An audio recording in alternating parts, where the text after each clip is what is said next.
Brought to you bye रजनीगंधा। यूं ही नहीं ताज ताज बन जाता है, शिल्पकारों का हुनर और चुनिंदा संगमरमर ताज को नायाब बनाते हैं। कुछ ऐसे ही चुनिंदा जगहों से बस खास ही चुनकर लाता हूँ। कतरे कतरे को मैं हीरे सा परखता हूँ। यूं ही नहीं मैं रजनीगंधा बन जाता हूँ। इस साल गोल्ड ने इतिहास रच दिया। लगातार 50% से ज्यादा की तेजी के बाद सोना आज के समय में इक्विटी और रियल एस्टेट जैसे बाकी एसेट क्लासेस को भी पीछे छोड़ चुका है। येलो मेटल यानी सोना अपने ऑल टाइम हाई लेवल्स के बेहद करीब कारोबार कर रहा है, लेकिन 26 सितंबर को सोने की कीमतों में गिरावट देखने को मिली।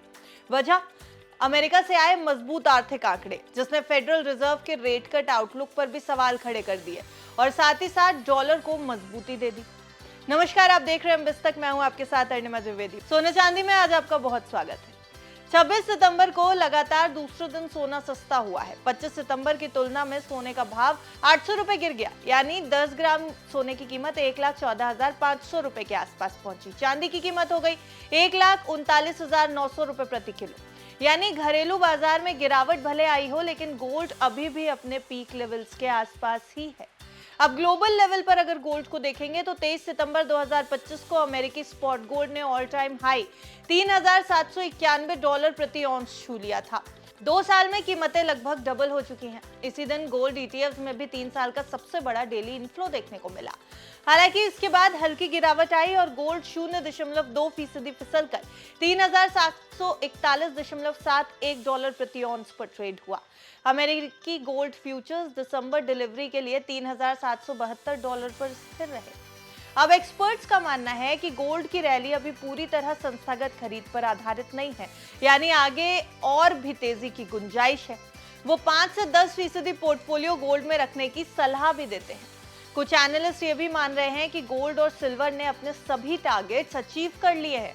अब मुनाफा वसूली का समय है और रैली ओवरबॉट लग रही है और किसी भी वक्त गोल्ड में करेक्शन आ सकता है। कोटक म्यूचुअल फंड के एमडी नीलेश शाह ने हाल ही में इंडिया टुडे कॉन्क्लेव में कहा कि सोने में तेजी का दौर जारी रह सकता है, यानी वो भी सोने पर बुलिश नजर आए। सुनिए एक बार कि क्या कह रहे हैं नीलेश शाह।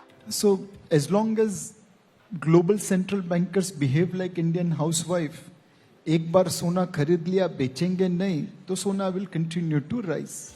टेक्निकल लेवल्स पर देखें तो अगर सोना 3,444 से नीचे आता है तो इसे करेक्शन का संकेत माना जाएगा।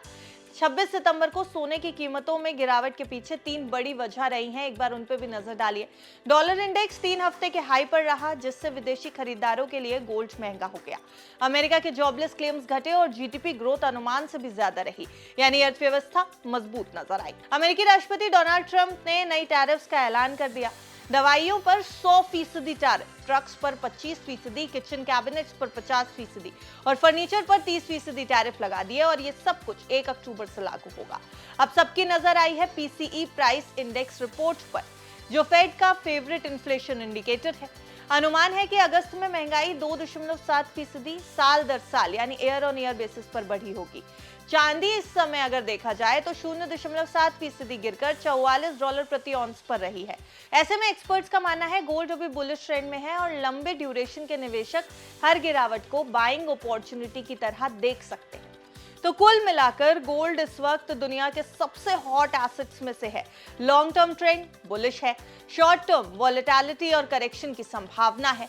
घरेलू स्तर पर सोना 1,14,500 रुपए और चांदी 1,39,900 रुपए पर कारोबार कर रही है। निवेशकों के लिए संदेश साफ है, लॉन्ग टर्म निवेशक डिप्स पर खरीद कर सकते हैं, यानी कि बाइंग ऑन डिप्स की स्ट्रैटेजी रख सकते हैं, और शॉर्ट टर्म ट्रेडर्स को मुनाफा वसूली पर नजर रखनी चाहिए, यानी सेल ऑन राइज।